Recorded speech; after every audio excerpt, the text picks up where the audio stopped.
આ સંબંધોમાં ખાસ જરૂર નથી પ્રોટોકોલની, કેમ કે આ દોસ્તી છે અનમોલ. ભારતના મોંઘેરા મહેમાન બનેલા ફ્રાન્સના રાષ્ટ્રપતિ એમેન્યુઅલ મેક્રોન અને પીએમ મોદીની દોસ્તીની આ વાત છે. મેક્રોન સોમવારે રાત્રે મુંબઈ આવી પહોંચ્યા. તેઓ પીએમ મોદીના આમંત્રણ પર 3 દિવસની સત્તાવાર મુલાકાતે આવ્યા છે. આખરે એ પળ આવી.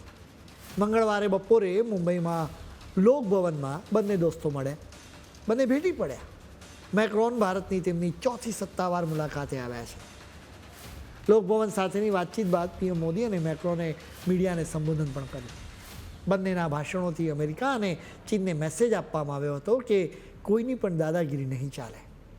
જ્યાં પીએમ મોદીએ કહ્યું હતું કે આ દુનિયા આ બહુ ધ્રુવીય દુનિયા છે, એટલે કોઈ એક જ દેશ પર દુનિયાનો દારોમદાર નથી.